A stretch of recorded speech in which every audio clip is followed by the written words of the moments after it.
At exactly 2 a.m. my gate screamed open with a grinding metallic shriek that shattered the silence like a banshee. I bolted upright in bed, heart thumping, thinking maybe someone was trying to break in. My driveway gate was never supposed to open after 10 p.m. Not without my biometric code or the backup security override I personally embedded in the firmware I built from scratch. Still half asleep, I fumbled for my phone, flipped open the surveillance app, and watched live footage of my gate creaking wide open as if welcoming a ghost. Or worse, a trespasser. But there was no one in sight. The logs had been wiped clean. Not disabled. Not corrupted. Wiped. That's when the adrenaline kicked in. Someone had tampered with my gate. Not by cutting wires or brute force, but by hacking into the very brain of the system I engineered myself. Whoever it was didn't just break in, they thought they were smarter than me. That was their first mistake. The second was leaving a handwritten note zip-tied to the gate. For community access, use HOA Compliance Board. That's when I knew exactly who it was. Karen. My name is Alex Carter. I'm a cybersecurity consultant by profession and a firmware engineer by passion. I built my smart gate system 5 years ago, complete with multi-layer encryption, local data logging, and what I like to call my personal Trojan canary, an embedded function that silently logs every foreign access attempt and masks itself while doing so. I designed it for fun. I never imagined I'd need it to defend my own driveway from an HOA lunatic with a clipboard and a superiority complex. But here we were. Karen Thornton was the newly self-appointed acting vice president of Gate Aesthetics and Access, a title she invented after buying the biggest house 2 blocks down from mine. The catch? I don't live in the HOA zone. My house and the 2 properties around me are technically outside of it, grandfathered in long before the HOA was even formed. That didn't stop Karen. She had a vision, and apparently her vision included turning my private driveway into a shortcut to the park behind my house. Never mind the security risk. Never mind the fact that people could now walk feet away from my bedroom window at any hour. No, what mattered to Karen was that my closed gate looked too unwelcoming for the community vibe she was trying to cultivate. So she helped herself to my gate. At first light, I walked outside with my coffee, determined to see the damage in person. There it was, my sleek, black, laser-cut steel gate hanging half ajar like it had been left out in the wind. And taped to it with neon-pink duct tape was the infamous Karen note. I looked up and saw her strutting down the sidewalk in her velour tracksuit, her little white dog zigzagging on a retractable leash like it had a mission of its own. She waved like nothing was wrong and chirped out a "Good morning, neighbor." I didn't respond. She walked right up to me like this was a normal Sunday chat. "I hope you don't mind," she said, voice syrupy with fake concern. "We had to fix your gate. It was malfunctioning." Malfunctioning. That word almost made me choke on my coffee. My gate ran smoother than any commercial system in the neighborhood. I'd personally updated its software just last week. I leaned against the gate and crossed my arms, trying to keep my tone calm. "You hacked my gate." Karen blinked in mock confusion. "Hacked? Oh no, honey. We just helped it comply. This whole area is part of the HOA now. We rezoned it." I stared at her. "You can't just rezone private property." She smiled sweetly. "Well, the board agreed it was for the greater good. You know, safer access to the park for children. We've had concerns from parents. Plus, your gate was always so closed." I couldn't believe it. This woman had the audacity to override a private gate system and thought she was doing the neighborhood a favor. And somehow she thought rezoning was as easy as putting up a fence and having a meeting with muffins. I didn't bother arguing right there. Arguing with Karen was like trying to reboot a toaster with Wi-Fi. Pointless and likely to cause more problems. What she didn't know was that while we were talking, I was already checking my encrypted firmware logs from my phone. My Trojan canary had done its job. Not only had it recorded the exact time of breach, it had captured the unique identifier of the external USB device used during the override. Whoever programmed the breach had bypassed the GUI layer of the system and injected custom code using an exploit that would only work if you had local access and administrative credentials.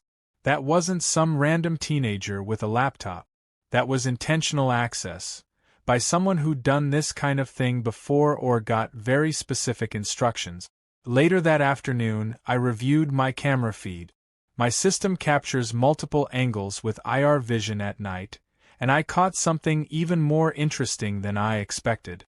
At 12:43 a.m. the night before, Karen appeared on my screen in a hoodie, crouched in front of my gate control box with a flashlight clenched between her teeth and a USB stick in her hand. She wasn't alone. A man, probably someone she hired, was beside her holding open the panel door. She plugged in the drive, typed rapidly for 3 minutes, and then left. She was methodical, not just someone poking around randomly. Someone gave her a script. Or worse, she thought she'd written one. But the real surprise came when I decrypted the fallback logs stored in the secondary firmware. It had picked up a payload, a hidden script embedded in the USB injection that didn't just open the gate. It tried to call out to an external IP address. My gate had nearly become a live node in someone else's network. Whether she knew what she was doing or not, Karen had crossed a line far beyond HOA drama. This wasn't neighborhood politics anymore. This was illegal access of a private security system and a potential cybercrime. I sat back in my office chair and stared at the flashing terminal logs. Karen had no idea who she was dealing with. I didn't just build the firmware. I built it to defend against people like her. And if she thought her little USB stunt was clever, she hadn't seen what happened when I decided to fight back. My gate was only the beginning. Next came the payload she didn't know was already set to trigger the moment she returned. Because this time, when Karen tried to override the system, the firmware would fight back, with her name, her device, her face, and a full digital footprint. And it would be glorious. The morning after discovering Karen's midnight sabotage, I decided it was time to take a deeper look at what exactly she and her mysterious tech sidekick had done. The gate's override script was smart, I'd give them that. It wasn't just a one-time brute force command. It was designed to maintain access, reroute security logs, and keep the gate open between 6 a.m. and 10 p.m., giving the illusion that it was simply running on a new schedule. Even more audacious, they programmed it to bypass the manual lockout switch that I had built into the hardware casing, meaning they either studied my firmware or got very lucky. Either way, I wasn't taking chances anymore. I spent the rest of that morning with a USB debug tool in one hand and a mug of coffee in the other, digging through every layer of the code. When I reached the buried payload section, the metadata tags all pointed to a modified version of an open-source gate controller library, one I had contributed to online years ago. My own past work had been turned against me, but they had added sloppy patches and a few flags I didn't recognize. That's when I saw it. There was a secondary callout embedded in the script, something that looked like it was trying to ping a Wi-Fi mesh repeater. That was odd. My system doesn't use mesh, and no one in this neighborhood should have had that kind of setup, unless they were setting up multiple listening points. Suspicious, I walked the perimeter of my property. The hedges that ran along my backyard had been left untouched for weeks. But now I noticed a disturbance. Something had been shifted behind the rose bushes. I moved aside a few branches and found a small, weatherproofed black box wedged between the thorns and the fence. It had no label, no brand. Just a tiny blinking green light on the back. I unscrewed the top and found a portable Wi-Fi transmitter with an SD card inside. Karen wasn't just opening my gate, she was listening. Or someone was. I yanked the device out of the bush and pocketed it. As I moved back toward the house, I started scanning my lawn and roofline. It didn't take long before I spotted another similar device, this one tucked under the eave near my garage, cleverly disguised as a security motion sensor. Only I hadn't installed it. That made 2 hidden transmitters in less than an hour. This wasn't casual nosiness. This was coordinated. And considering the software was targeting my gate system, I had a hunch these devices had been planted to monitor and maybe intercept commands sent to it. That's how they'd spoofed my encryption check. They weren't smarter than me, they just cheated. That afternoon, I began collecting evidence. I used a portable RF scanner to sweep the rest of my property. I found 2 more hidden sensors, one behind my backyard grill and another half buried in mulch near the corner of my property line. I also noticed fresh footprints in the dirt, 2 different sizes. One matched Karen's boot prints from the previous night. The other was larger, possibly the man she brought along. I took photos of everything, bagged the transmitters in anti-static bags, and uploaded all my footage and code captures to a secured cloud vault. I wasn't ready to go to the police just yet. I wanted to understand the full scope of this breach first. So I dug deeper. That's when I stumbled across something called the Community Safety Technology Initiative buried in the HOA's public document. It had been quietly approved during the last board meeting, a meeting I hadn't been invited to because, according to Karen, I wasn't technically part of the HOA. The initiative allowed for the temporary installation of security technology in border zone properties for the safety of children and elderly residents. The language was vague, but it gave them legal cover to place temporary monitoring nodes on non-HOA property under the pretense of neighborhood watch. And there, in fine print, was Karen's name. Project Chair, Karen Thornton. She had signed the documents, coordinated the tech, and clearly designated my home as part of their surveillance experiment. The most infuriating part? The document claimed that the affected property owners had been notified in writing. I certainly hadn't. I checked my mail logs, my security footage, and even my email spam folder. Nothing. No letter, no warning. Just a gate hacked open in the middle of the night and a bunch of signal repeaters shoved into my hedges.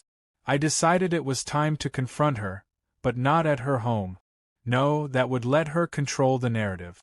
Instead, I waited for the monthly HOA community coffee hour that she organized every second Saturday.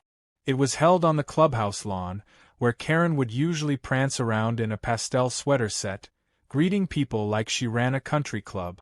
I showed up in jeans and a hoodie, carrying a folded binder under one arm and a neutral expression. As I approached the gathering crowd, I spotted Karen chatting with 2 older couples near the refreshment table. When she saw me, her smile faltered just slightly. "Alex," she said, syrupy as ever, "so glad you could join us." "I have a few things to share," I said, holding up the binder. "I think the board should see this." Before she could protest, I walked up to a nearby folding table, opened the binder, and began laying out photographs of the transmitters I'd found, the footprint comparisons, a copy of the software code extracted from my gate, and screenshots of the surveillance feed showing Karen and her tech helper in the act. By the time she realized what was happening, half a dozen residents were already peering over my shoulder. One of them, a retired civil engineer named Roger, pointed at the photo of the control box. "That's your property, right?" he asked. "Yes," I said. "And here's the USB stick being plugged into my private system, without my consent. And here's the data script it tried to launch." Karen's face flushed red. She tried to regain composure. "It was for safety," she said sharply. "People need access to the park. And your gate was..." "Mine," I interrupted. "Built by me. Programmed by me. And definitely not public property." A few residents murmured. Someone said, "Is that even legal?" Another added, "Wait, did she really plant those things in his yard?" Karen tried to pivot. She blamed a misunderstanding, said the board authorized a limited rollout of park access tools and misunderstood my boundary. But it was too late. People had seen the footage. They saw the proof. And what was worse for her? I hadn't made a single emotional argument. Everything was cold, technical, undeniable. That's when she got defensive. "Well, if you weren't so paranoid about your gate, maybe people wouldn't feel so excluded," she snapped. And just like that, the narrative shifted. I didn't have to say anything. The HOA members started whispering again, but this time with a different tone. Skepticism. Karen had overreached, and she'd done it in the worst possible way, by leaving a paper trail and acting like a savior while playing tech spy in the middle of the night. I gathered my papers calmly, nodded to the group, and walked away without another word. But as I left, I knew this wasn't over. Karen wasn't the type to let things go. And if she thought this little confrontation was the end of it, she had another thing coming. Because next time she tried anything, I'd have more than just video and signal data. I'd have her entire tech operation mapped, traced, and mirrored. And when she plugged in her little USB stick again, it wouldn't just backfire. 3 nights later, everything was in place. I had reprogrammed my gate with an embedded retaliation protocol disguised as a firmware patch. From the outside, the system would look fully functional, even inviting. The logs would appear empty. The security key responses would act normal. But underneath it all, I'd hardwired a silent trigger. The moment someone used an unauthorized device to connect to the system's main board again, my gate would activate a lockout sequence and quietly begin transferring every byte of data from that device to my remote server.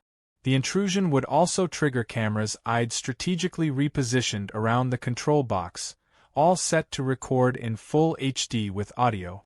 Karen wouldn't know what hit her. All I had to do was wait. And based on her personality, I knew she couldn't leave it alone. At exactly 12:19 a.m., I got the alert. Motion detected near the driveway gate. The camera feed went live on my phone screen. There she was, hood up, phone flashlight beaming into the metal control panel, and beside her was the same guy from the last time. Taller, maybe early 40s, jeans and a windbreaker. He pulled open the small panel door while Karen inserted a new USB stick. She didn't seem nervous, more annoyed than anything. I guessed she thought I had fixed the gate manually and that her first override script had been deleted. She was here to reinstall it. Only this time, the gate didn't respond with its usual whir. Instead, it beeped twice and the red indicator light began pulsing in a pattern I had intentionally made look like a malfunction. Karen leaned in, clearly confused. She started typing again on her connected laptop. That's when the internal system began copying the contents of her USB drive. Scripts, text files, even the Wi-Fi credentials she had saved for her own access points. All of it streamed to my private cloud in real time while I sipped a drink from my desk and watched everything unfold. I even saw the moment her helper said something like, "This isn't what it did last time," to which Karen just shook her head and muttered, "Stupid thing probably reverted." She had no idea. The moment she hit the enter key to reboot the firmware, my gate didn't just lock her out, it activated a playback protocol.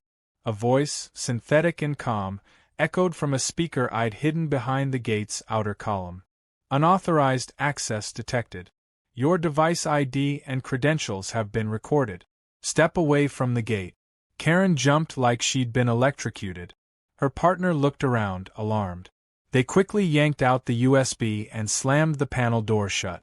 Karen hissed something and they both fled down the sidewalk, disappearing into the shadows of the street. I leaned back in my chair and opened the incoming data packet logs. The USB stick she used wasn't empty. It contained not just the override script but several other folders labeled in plain English. Folder names like access routes, target properties, and worst offenders caught my attention immediately. Inside each folder were documents listing homes throughout the neighborhood. Next to each address were notes about which properties had refused to join the HOA, which ones had problematic fences, or had previously challenged fines. Each entry had comments next to it, apparently written by Karen. Things like needs monitoring, potential violation, and uncooperative owner. My name was at the top of the worst offenders list. Under it she had written, "Controls access gate. High risk. Influences others." It was disturbing. This wasn't just an HOA overstepping boundaries. Karen was orchestrating a digital intimidation campaign against homeowners who didn't fall in line. I kept digging and soon found screenshots from a mobile app with icons shaped like little houses. Each house had a rating: green for compliant, yellow for questionable, red for non-compliant. The app included live data tracking usage of gates, lights, and even doorbell cameras. That's when I realized this had gone far beyond a rogue HOA member fiddling with code. This was surveillance. Someone, either Karen or someone she partnered with, was building a neighborhood-wide monitoring network, possibly to pressure people into joining the HOA or to track those who resisted. I contacted Matt, an old friend of mine who worked with a regional cybercrime division. We'd collaborated on some white hat projects in the past. I sent him a condensed summary of what I'd found and asked if it crossed the line from HOA overreach to something legally actionable. Within minutes, he called me. After a stunned silence, he asked if I had full copies of the scripts and recordings. I did. He said what I had gathered suggested possible violations of privacy laws, unauthorized digital surveillance, and possibly unlawful entry. He agreed to have someone on his team start a quiet investigation. In the meantime, he suggested I do nothing that would tip Karen off. Let her think I was still unaware. That suited me perfectly. But I wasn't going to just sit and wait. I created a fake profile and uploaded a version of my story to Reddit, slightly altered to protect my identity. The thread was titled HOA Karen hacked my gate. Didn't know I designed the firmware. I included photos of the USB, blurred screenshots of her app, and even audio from the night of the attempted override. Within 12 hours, the post exploded. Tech bloggers picked it up. Cybersecurity influencers started dissecting my firmware setup. Some even praised the trap I'd built as a perfect example of passive retaliation tech. Karen's voice in the audio recording became a meme. Reddit dubbed her Override Karen. The post hit the front page of the subreddit and made its way onto multiple YouTube breakdown channels by the end of the day. I sat back and watched the entire internet slowly start to dismantle her without even knowing who she was. Still, this wasn't about online validation. I wanted her stopped. The gate was just the beginning, and if she'd installed surveillance equipment on my property, it was highly likely she'd done the same to others. I drove around the neighborhood that evening with a scanner running. Sure enough, I picked up 3 identical transmission signals near houses I knew weren't HOA members. I jotted down the addresses and knocked on doors. At 2 of the homes, the residents had no idea any tech had been installed on or near their property. One elderly couple hadn't even noticed the strange black device hidden behind their flower bed. I showed them what it did and where I had found similar ones. They were shocked and angry. I advised them to report it and gave them my contact information. Karen's web of control wasn't just unethical, it was predatory. She had manipulated her role in the HOA to build a network she could use to punish, monitor, and eventually force residents into submission. But now she was exposed, even if she didn't know it yet. The gate, the USB, the transmitters, the app, it was all cataloged, time-stamped, and backed up across 4 encrypted servers. I had everything I needed, and more was still unfolding. The final nail would come when the investigators accessed the rest of her cloud storage. Karen had wanted control. She'd hacked, lied, and trespassed to get it. But she made one fatal mistake. She messed with the one person who could beat her at her own game. And now, the firmware she thought she had conquered had turned into her worst nightmare. By the time the 4th day rolled around after Karen's latest gate stunt, the entire neighborhood was buzzing with rumors. Whispers of surveillance, secret devices, and Karen's creepy tech experiments were spreading like wildfire. But none of it compared to what was about to happen. I had deliberately kept quiet after the Reddit post went viral. I didn't comment. I didn't add details. I let the momentum build while quietly feeding information to Matt's cybercrime division. They now had everything: USB logs, firmware traces, recorded audio, wireless network identifiers, even metadata from Karen's surveillance folders. It was no longer just a story online. It was a case file with teeth. And Karen? She had no idea the walls were closing in. The next HOA meeting was held in the community clubhouse. It was supposed to be routine, but by now, everyone had heard some version of the story. Most weren't sure who the victim was, but they'd all seen the viral screenshots, and they'd definitely heard Karen's panicked voice from the gate audio. I showed up late on purpose. The room was filled with folding chairs, awkward small talk, and that unmistakable HOA tension, but today it crackled with unease. Karen stood near the front, putting on her best act as if everything was normal. She smiled too wide, nodded too fast, wore a blazer a little too sharp for a community meeting. When she saw me walk in, her smile froze. For once, she didn't wave. The HOA president, a retired dentist named Bill Holloway, called the meeting to order. They began with their usual nonsense: budget updates, parking complaints, someone asking about repainting mailboxes. Then Karen cleared her throat, stood, and launched into a long, breathless speech about the unfortunate misinformation circulating online. She never said my name, but she hinted plenty. She called the viral thread a malicious misrepresentation of a community initiative. She claimed that the devices had been installed for safety. She mentioned pilot programs. She even tried to paint herself as a tech-forward visionary, dragging the neighborhood into the future. A few people nodded along, but most stayed quiet. Then I stood up. I didn't say a word at first. Just reached into my bag and pulled out a stack of manila folders. I handed one to each board member. They opened them and silence followed. Inside was a full technical report, timestamps of Karen's gate breach, images of the surveillance devices, metadata showing they pinged her home's Wi-Fi, and screenshots of her custom mobile interface.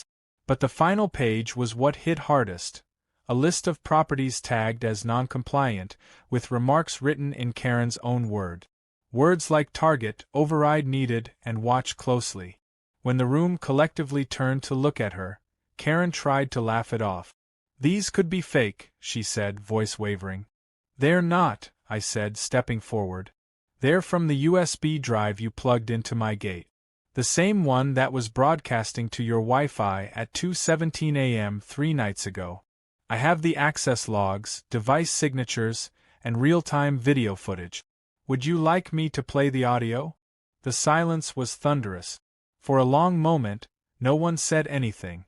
Then one of the board members, a woman named Dana who ran a small business from home, looked directly at Karen and said, "You put one of those things on my porch, didn't you?" Karen tried to deny it, but the room was turning fast. Another resident said they'd found a strange black box in their garden. Another had security footage of someone sneaking near their shed. But the tipping point came when two men in plain clothes walked in through the side door and asked to speak with Karen. They showed her a document. She stiffened, then tried to regain composure. "Excuse me, this is a private meeting," she barked. One of the men calmly replied, "Ma'am, we're with the State Digital Crimes Task Force. You've been named in an ongoing investigation involving unauthorized surveillance, property trespass, and digital intrusion." The room went still. Karen's mouth opened, but no sound came out. She grabbed her purse and tried to walk past them, but they gently guided her to the side, speaking in low tones.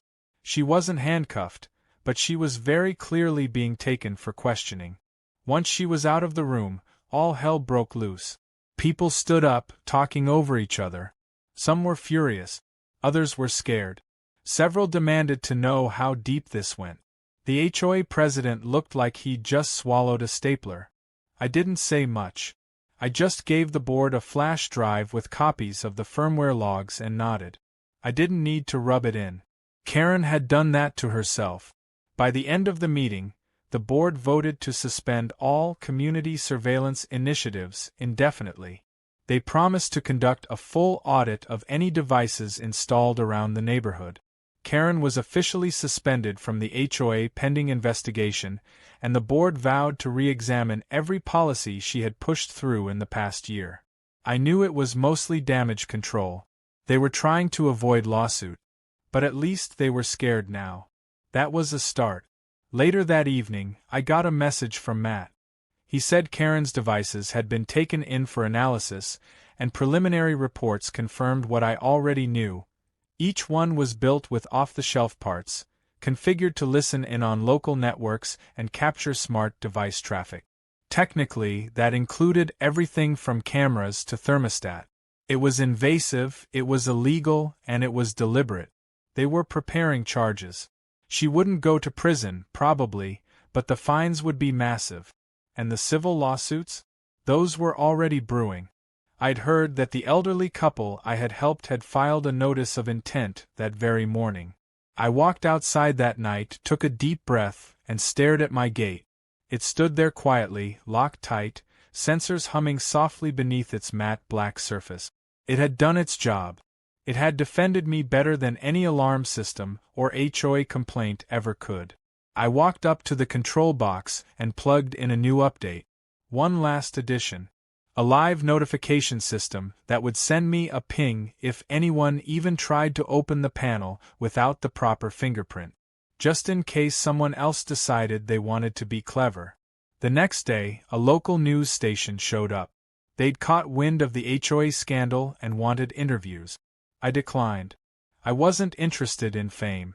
What I cared about was something much simpler: control over my own property, my own privacy, and the knowledge that sometimes the best revenge isn't loud or dramatic.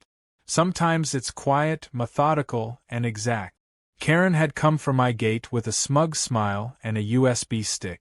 But she forgot one simple truth.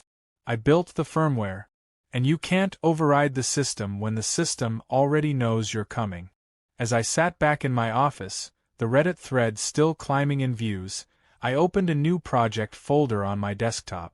I labeled it Gate Protocol V2, because in a neighborhood where Karen existed, you never stopped building defenses. You just made them smarter. And this time they would be bulletproof. 2 weeks after the HOA meeting where Karen had been escorted out by investigators, the neighborhood had taken on an entirely different energy. The usual smugness that used to hang around the cul-de-sacs had dissolved into a mix of cautious politeness and stunned disbelief.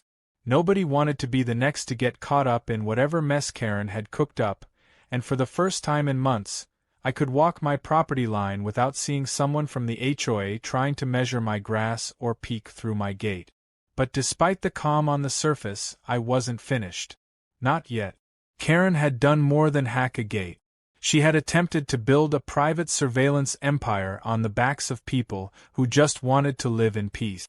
And though she'd been publicly embarrassed and legally cornered, there was still one final thing left to do before I could consider this done for good. The fallout from the investigation had moved quickly. Matt kept me updated through encrypted messages. They had pulled data from the hidden devices found on several properties and confirmed they had been collecting traffic data from smart devices and even attempting to log wireless camera feeds through brute force attempts. The devices had no manufacturer ID, but all of them pointed back to a central access point registered under a temporary business entity Karen had set up 6 months earlier. The so-called Community Safety Technology Group, a company with no website, no employees, and only one active device registrant, Karen Thornton. It didn't take a genius to connect the dots. She had been financing her scheme through HOA discretionary funds under vague project descriptions and had even submitted fake invoices to cover her hardware purchases. A tidy little cyber empire, funded by residents she was spying on. That discovery caused a second storm within the HOA. Board members were suddenly scrambling to distance themselves. Emails were leaked. Meeting minutes were reviewed. Apparently, some board members had raised concerns but had been ignored or talked over by Karen during past vote. A few tried to claim they'd been misled. Others just disappeared from meetings entirely. Dana, the board member who had spoken up during the confrontation, reached out to me privately. She thanked me for exposing the truth and quietly offered me a chance to speak at the next general meeting to address the whole community. I politely declined. I had no interest in becoming a neighborhood figurehead. I just wanted to live without someone thinking they had the right to monitor my life. But I did have one more message to send. One final move. So I spent a quiet Saturday building something I had never intended to build when I first installed my gate. I called it the Karen Protocol. It wasn't a weapon or a trap, not in the traditional sense. It was a public statement, embedded into the firmware of my gate, designed to go live once and only once, triggered by a very specific event. And that event came exactly 3 weeks after the first hack. Because Karen, in all her stubbornness, couldn't stay away. She had been radio silent since the investigation began. No contact. No online posts. Even her once daily HOA emails had ceased. But on that Saturday afternoon, I watched through my window as a black SUV rolled slowly down the road and came to a stop just outside my driveway. The windows were tinted. The engine idled. And then, the passenger door opened. Out stepped Karen. Dressed in a black coat and dark sunglasses, like she was starring in a low-budget spy film. She walked to my gate, looked around to make sure no one was watching, and then reached into her bag. I almost laughed. She was going to try it again. Maybe she thought I was gone. Maybe she believed the investigation had made me back off. Whatever the reason, she reached into the panel with a new USB stick. The moment the drive connected, my gate hummed to life. A series of red lights flashed across the top, and then a screen embedded in the column, hidden until now, flipped open and displayed a simple message. The screen read, "Unauthorized override attempt detected. System engaged." Beneath it, a timer began counting down from 5. Karen stepped back, clearly startled. At 0, the gate opened, not to let her in, but to reveal a mounted screen behind the iron bars.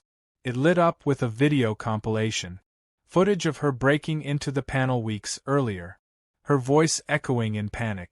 Side-by-side shots of the surveillance devices hidden across the neighborhood. And finally, a clip from the HOA meeting where she had been served by the state task force. The entire video played in perfect clarity, while my security cameras captured her frozen in place, eyes wide, lips moving but no words forming. Behind her, neighbors began stepping outside. One by one, drawn by the sound and the sight of the screen.